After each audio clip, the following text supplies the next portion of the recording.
Hey guys, Dan here over Zoom with Tim. Hello, Tim. Hi, everybody. Dressed for the Disney occasion with your Lilo and Stitch shirt today. Yeah, Ohana. It means family.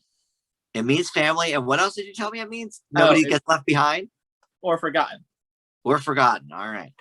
We'll get to Lilo and Stitch eventually on Dan Does Disney in many, many years. But right now, we're going to talk about the 1960 film Jungle Cat. This is the last of the true life adventures. We've been through all of them now. I believe, is this number 8?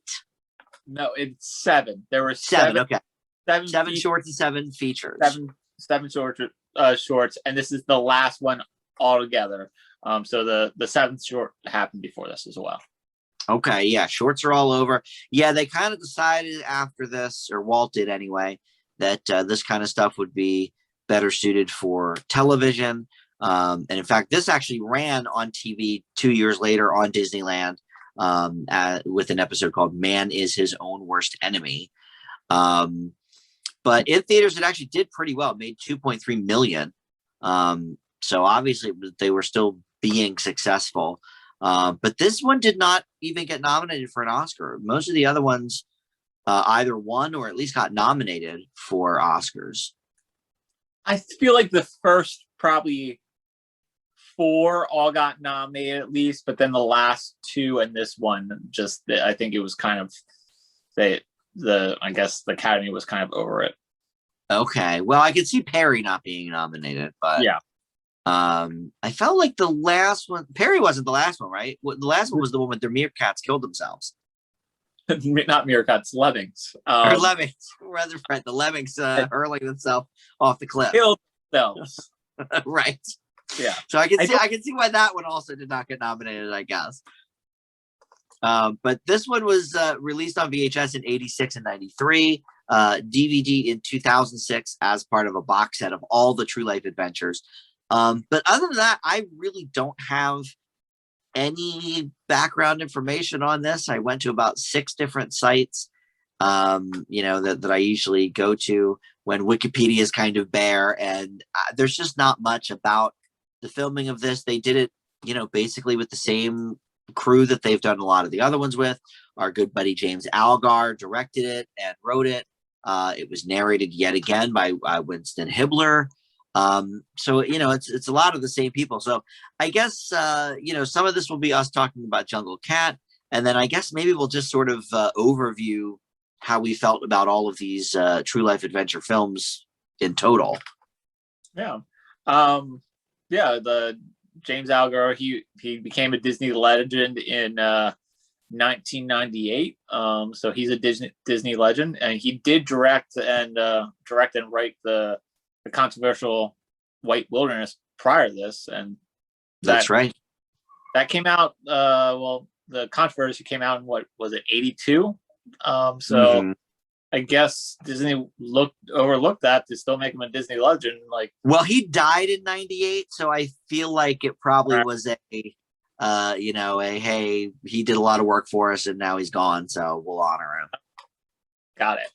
Yeah. So let's hear about this movie. Let's hear about the old Jungle Cat. Okay, so Jungle Cat. We're taking an amazing adventure to Brazil to discover this supreme ruler of the Amazon jungle, the jaguar, aka the Jungle Cat, and its interaction with various other animals of the Amazon. It truly is a life and death world in the jungle. So we start with the classic. Our favorite. It's our favorite. Might be the last time we see it. Yeah, I don't think because we haven't seen it for a while, but I think even the last couple of animated ones that Joe and I have done have not used the paintbrush motif. Yeah. So that might be it. It paints a cat figurine, and it tells us about how even the domestic cat, the pet cat, is still a stealthy hunter when it needs to be. And then it talks about some of the great cats of the world, including tigers, lions, cheetahs, leopards, and the cougar, aka the mountain lion. But then we talk about the most unique cat, and that is the South American jaguar, the jungle cat. And talks about the jungles of Brazil and the Amazon basin, and how it's very dense. It's hard to get in there. The trees grow big. It's basically impenetrable. So I'm curious of how they actually film that. That's what I would like to see. I would like to see a documentary of how they film this. The making of Jungle Cat. Or yeah, I think that's interesting. Or like a 5-minute short or something like that. So it rains almost every day. It's measured in feet, not inches. Everything grows big. There's tons of unnamed streams. Only the rivers get names. They talk about one river, I forget what it was. But then the most famous river, the biggest river, is of course the Amazon. So we talk about jaguars for a little bit. They truly are the greatest hunter of all the cats. Treetop residents are relatively safe, but the ground dwellers have to always be on alert. They talk about pokas for a little bit. They are tiny rodents, and they see the greatest losses of all the prey. And we actually see one of the pokas get taken out by the jaguar really quickly. Then we transition into monkeys, lizards, birds such as toucans, macaws, skimmers, egrets, flamingos. There are hundreds of species of birds in the Amazon. So they quickly go over a bunch of them. We talk about crocodiles. They give them a different name as well. I think it's like caiman or something like that. Or caiman, which I had heard of, but I guess like the Grand Cayman Islands or something. But I'm not even sure if it's spelled the same way. But yeah, I had never heard them called caimans before. Yeah, but they refer to them a lot as that. But they also talk to them as crocodiles as well. And they'll eat almost anything. Talk about snakes a little bit. And then it's the jungle is really raw and untamed. And then we go back into the jaguars, how they're aloof. They're really solo type of animals. They're very singular in nature. They basically patrol the area. They're very territorial. We see a cat fight between two female jaguars. That's interesting. And then we see it looks like a completely different cat because the one that we've been following is very spotted. But then we see a black jaguar, and it's basically the same thing. And they fight a little bit, but then it turns into a courtship and romance because that's a male and that's a female. And then we fast forward 100 days, and we have two kittens. They're very cute. One is spotted, and one is all black like the father. Apparently, jaguars like water, unlike most other cats. Yes. That's that was weird. Yeah. We get some cute scenes of the little baby kitten not wanting to go into the water, and then the mother kind of forces it in a little bit because it needs to learn how to swim and like the water to be surviving in the Amazon rainforest. It makes sense. We see otters. We see capybara. We see this really large fish called a parroco or something like that. It grows up to be 7 feet big. And then they talk about how otters are very playful. Capybara are they're the largest rodent, but they are very boring compared to the otter. And then we see the jaguar actually fish for the 7-foot fish, and it takes a while, but it gets it. Kittens are learning to hunt. One of them meows and scares a whole bunch of birds away. That's a lesson it has to learn. The parents actually hunt as a team now, so they're kind of like a family unit. You see a tapir, which is, I don't know, half horse, half hippo type of animal. It's very the jungle cats really like them, but this one gets away. But then it takes out a pig instead, a wild boar. Go to tree life, and we see the lesser anteater, which is called a Tamanadua or something like that. I don't know.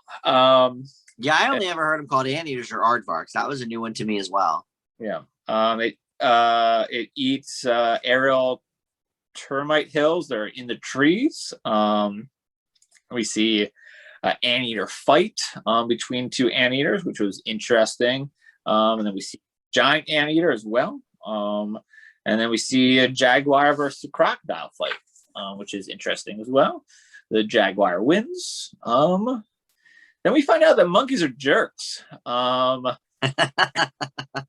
We see monkeys, how they eat and sleep. We talked about the spider monkey, how it can use its tail. But then it shakes the branches a lot. It messes with the boa constrictor. It just keeps messing with its tail. The boa constrictor tries to pretend it's a branch. The monkeys aren't really having it. And then you see a monkey really bothering a baby toucan, which is really mean. We learn about what they call near monkeys, which are things that kind of look like monkeys but aren't monkeys. The marmosets and the tamarins. My favorite one was the mustache tamarin because he looked funny.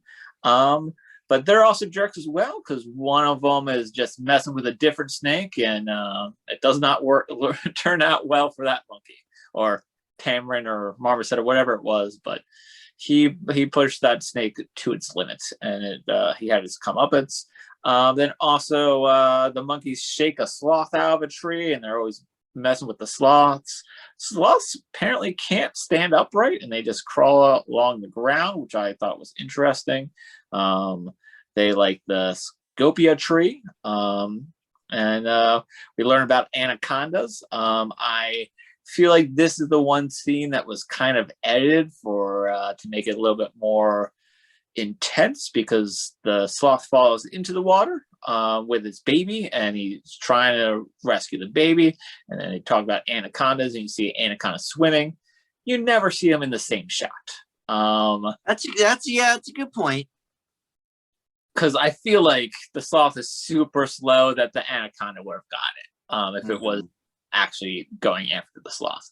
But the sloth made it out of there and climbs the tree. Maybe it's a different sloth at this point, but we have a jaguar attempting to take out the sloth. The sloth out climbs the jaguar, which was very satisfying. And then we finish with a jaguar, actually both jaguars versus a boa constrictor. The jaguars win, and it ends with the tropical rains coming down the rainforest with some close-up shots of some birds and a sunset, and it ends. Yeah, it was it's an intense fight there at the end.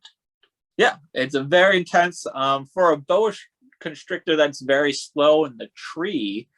When it got down to the ground, it was actually quite agile and kind of had a big pounce rate, like kind of a attack radius. Like it really, like apparently it, like if it got a hold of the jaguar, it would quickly wrap it up in like within seconds and constrict it. But the jaguars were able to outmaneuver it both on a tree, on the land, in the water. It was a really long fight. Yes. Yeah, and it was really like, well, and we should say this is a very short movie. This is only 69 minutes. So this is shorter than I think most of the True Life Adventures. I feel like most of them were more around that 90-minute mark. But I think that really is like the only super intense part of the movie. I mean, there's a few like, with the alligator or the whatever it was, the caiman, that had a couple of things. But like you said, this fight actually goes on quite a while. Yeah. And I think you could probably make the same argument that we had for the African lion, where yes, it was about the African lion, but it was also about all the other animals on the African plain. Could have been called the African plain or the lion's domain. This is very similar. It could have been called the Amazon. Yes, and that was my biggest issue, I think, with it is the false advertising. You and I are both cat people, and I was looking forward to seeing a lot of, tigers and I don't know, pumas and whatever all the jungle cats are. And this was definitely more all encompassing Amazon jungle, Brazilian, whatever. I kind of wanted to see more cats, I guess. Yeah, but I feel like it was the same thing with the African lion of, yes, it was called African lion, but it was also just dealing with many of the animals that were in the domain of the African lion, but then you would get interactions with most of those animals. Not all the time, but it was the same thing here. You had the jungle cat, the jaguar interacting with at least 4 or 5 of the animals that they mention as they go over. Yeah. So yes, and that was one of my issues with the African lion too. But it was advertisement, and in the other one was in the 50s, and this one in 1960. People haven't seen a jaguar or the African lion, maybe at the zoo, but they haven't seen these type of movies, this type of interactions of its land with the animal. So I think it makes sense for them to call it the jungle cat or the African lion to get people in seats, and it worked. It made all of these kind of made money. So I think it's fine. I mean, yes, it would have been nice to have more jungle cat in the jungle cat movie, but I feel like it is the star of the movie. It was the one animal that got the most screen time. Yeah, that's true. But I mean, you could have, I don't know, if you want to put butts in seats, you could have called it like Amazon Adventure or something. And that, I mean, that's, people might be turned on to that.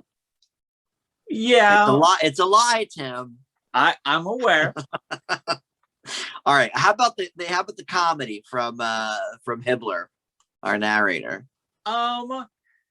I didn't think there was that much comedy. I feel like probably the most comedy was probably like with some of the monkeys. There was like there was one scene with like some musical accompaniment with all the monkeys like scratching themselves. I feel like that was probably the scorpion hoedown scene of the. So it was a lot more tamer than that. How about when he called that pig a pork chop?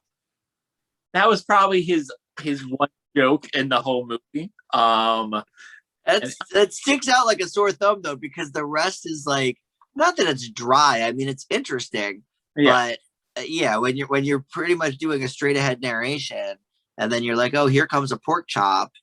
I don't know. It's a little bit jarring, but I don't know. I'm looking for things here because I really actually liked this a lot. This was great photography again. Everything that we've said about some of these other ones applies here. Like you mentioned, some of the shots they got were just incredible. Yeah, I say this is the best looking of all of them. I feel like it's been a couple years. The quality of the images they got were gorgeous. They've definitely, at this point, what was the first short, like 1949 or something like that? I mean, it's been a while. Yeah. So it's been over a decade that they've been doing this and kind of perfecting it. It is a little odd that they decided to move more into the TV realm of things for this, because obviously it was still doing well at the box office, and it can't be cheap to make these kind of movies, having people go out on site for months at a time. So I don't know. I do wonder sort of what the logic was there. But I guess at the same time, Walt was trying to hone his Disneyland, show to not just have repeats of films that he's done or whatever. But I mean, obviously this kind of stuff lives on today with Disney Plus, because not only are almost all of these available on Disney Plus, but they have their own little nodule or whatever you call it for National Geographic. and those kind of movies as well. Yeah. I don't even know what to say, because I'm still just thinking about some of the shots that they have, and like the close-up shots of the Jaguars were like picture perfect. It seemed like they filmed them like this year or last year, like, or early 2000s, when they started doing the Disney nature documentaries. You could take these images and put them in there, and I think it would still hold up. Well, and that really is sort of the beauty of doing it on film, which, you know, you can clean it up and make it look beautiful. And yeah, I mean, these shots, you could stand them next to what was it, the monkey business, or whatever that movie was with the monkey, Disney nature bears. I mean, you could put it next to any of them, and it would look, yeah, like brand new.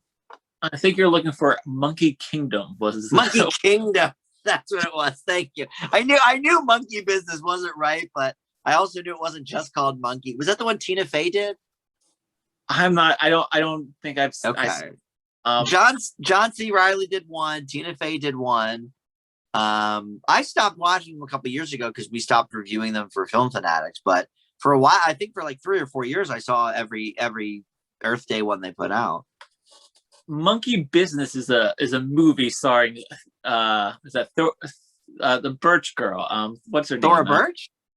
Thora Birch. I think there's a movie called Monkey Business. Well, I remember Monkey Bone, but that was I think it was called Monkey Trouble. Maybe was the Monkey movie. Trouble. I think that sounds better. Yes, yeah. That's more correct. Many monkey movies. You've got Dunstan Checks In, the whole thing. But yes, good monkeys here. Well, good monkey shots, bad monkeys. Yeah, I mean, some of them were nice. Some jerks. I think my favorite of the animals was the sloth. The sloth was very interesting. And I feel like besides the jungle cat, I mean, the jungle cat was also nice. The kittens were very adorable. But I feel like that was also the most educational of the animals, was learning about the sloth. Yeah. One of my flaws of this movie is, yes, you learn that they mention a lot of animals, but I feel like this was less educational of the other animals than movies in the past, where they would dive into like the elephants for a good 5 minutes or something like that. But this one, kind of brushed by a lot of animals. It was like, oh, here's capybara, here's this, really quickly. But I mean, I also, maybe that's why like it was only 69 minutes, because they didn't talk about the animals as much besides the jungle cat and the sloth. Yeah, I mean, you have about 15 or 20 extra minutes in most of those other ones, so I guess you could dive in a little deeper. But yeah, I mean, I still found it very educational. But you're right, it was kind of a quicker, through line with this one. Yeah, it was like the Cliff Notes version of the animals, and right, where like in the past movies they would give you at least like a couple extra factoids or something like that about each animal. Yeah, I agree. So I guess we should grade this one, and then maybe just sort of talk a little bit about the True Life Adventures on the whole. I think for me, this one is like a B+.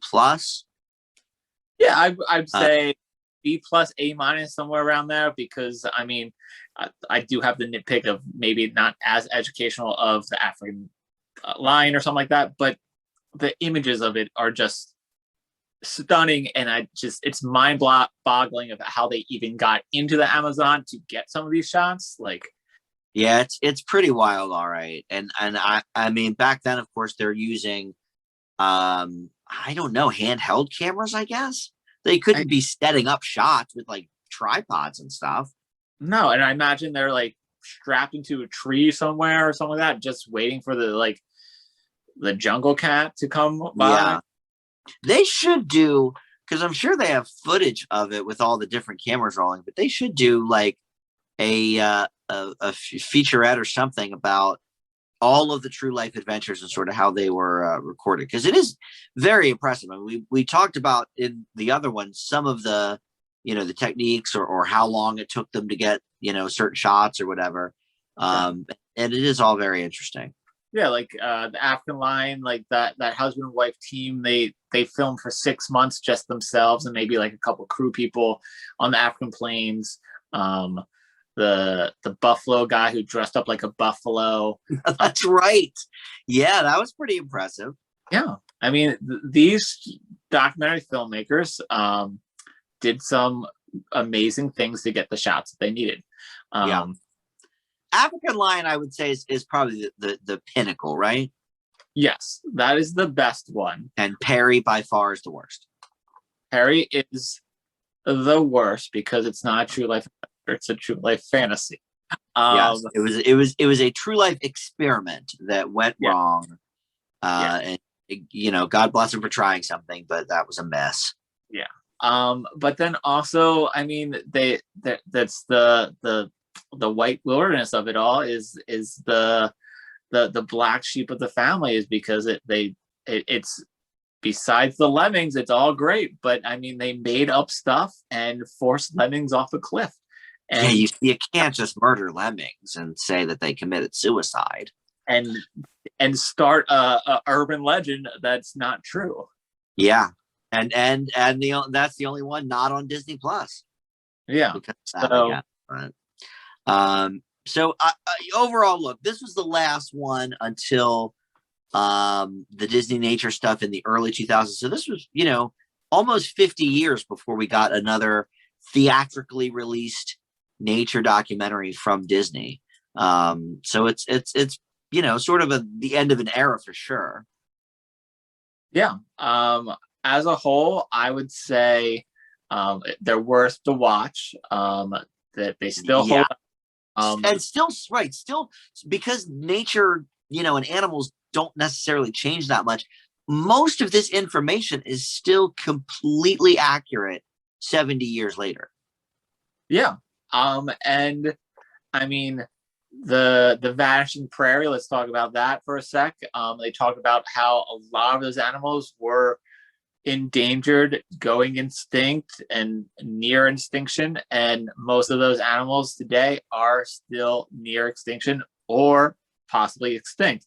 So it's things that people need to be educated about, is that there are these amazing animals out there and they need to be protected.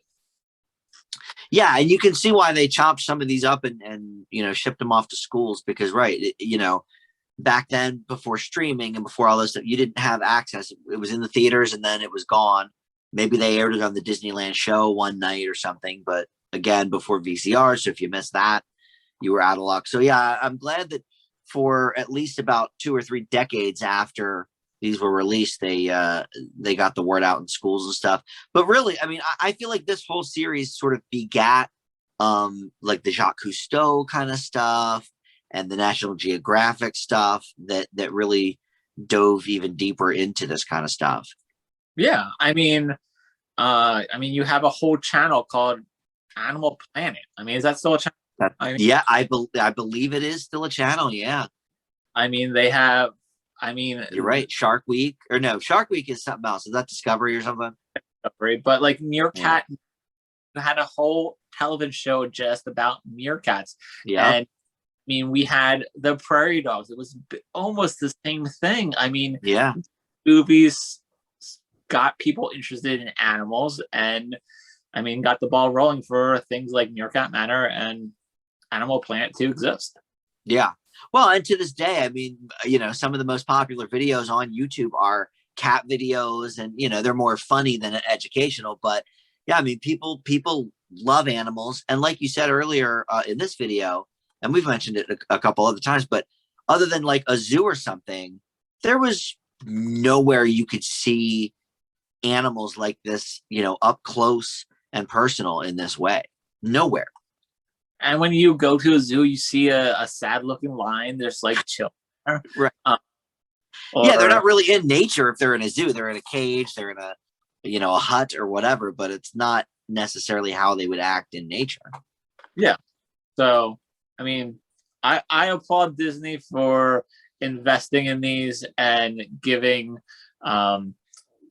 some filmmakers, the just kind of like, here's some money, just film something about lines, film Right. Passion Prayer or something like that, and trusting them to do their job. Yeah. So I would say overall, I think the True Life Adventure series, at least for the features, I would say gets like an A minus. Yeah. I mean, Visually great. visually great. A couple of stumbles. You know, Perry was a bad movie, and then the hoedown with the horseshoe crab, horrible. But they corrected that. Like they, you know, I feel like with each one, they sort of learned from their mistakes of the previous entry. Yeah, and that was the first one. They didn't really Right. know what they were doing. But the footage is still great. I mean, even though Yeah. the commentary and the music for that one scene and the jokes are a little bad, but I mean, the footage is always going to be great. Yeah, I agree. So yeah, what do you think? A minus, right? Yeah, it's an A minus. Sadly, Perry and the Lemmings of White Wilderness brings it down a little bit, but I mean, their African Lion is like an A plus. I mean, it's such a great doc. And Yeah, I think without those two sort of blemishes on the record, I think I would have given it an A. Yeah, you know, but all right. Well, that will do it. There was one other bad one. What's that? The Secrets of Life. Remember that one? The one. Yeah. What happened to that one? It wasn't bad. It was just like kind of boring, and it just didn't have a narrative arc like the other ones. That's right. Yeah, that one wasn't too good either. Again, though, good shots and stuff. Good shots. We talked about how it should have just been called like the Ant and Bee movie. Right. About ants and bees and like maybe some weird fish and stuff like that. It was a lot of fun. The flower shots were great, but yeah, wasn't as engaging as the Jungle Cat, African Lion, Fashion Prairie, and the Living Desert. Those are the four that were the great ones. Yeah, Living Desert was good too. We hadn't really mentioned that one in this episode, but yeah, that was a good one too. And Vanishing Prairie, of course. Living Desert was the first one. We've referenced it a lot, but we didn't name drop it. That's the one. Oh, that's true. Oh, is that the one with the crab? Oh, not the crab. That's the one with the scorpion or whatever. The horseshoe crab. Yeah. Yeah. It was a different crab. I think the crab was the Secrets of Life. I think was the one with the crab with the big hand, and he was walking around like, "Hey, everybody." Yes. I think that was Secret. Okay. All right. Well, so that is it now for all of these True Life adventures. So we have only one movie until the end game of its time. Yeah. Swiss Family Robinson. It takes 10 or 12 actors from old Disney movies, puts them all in the same movie, Swiss Family Robinson. But first we will do 10 Who Dared, which is not on Disney Plus. So I have the DVD of that. We will swap that back and forth. And then we can watch that. And then right after Swiss Family Robinson, Joe and I will be doing 101 Dalmatians as we get into 1961. And then we have a couple of biggies on the horizon: Parent Trap, Absent Minded Professor, Babes in Toyland, mixed in with a couple of lesser known ones. Yeah. I watched 101 Dalmatians prior to watching Cruella de Vil. And it's still a great animated movie. Yeah, I watched it again. I don't know, maybe 5 or 6 years ago. And yeah, still holds up for me. Cruella was always one of my favorite Disney villains. So I'm excited to watch that one again. Yeah. Well, all right, Tim, thanks for joining, and we'll see everybody next time. Bye. Yeah. Bye, everybody. Check these movies out on Disney Plus.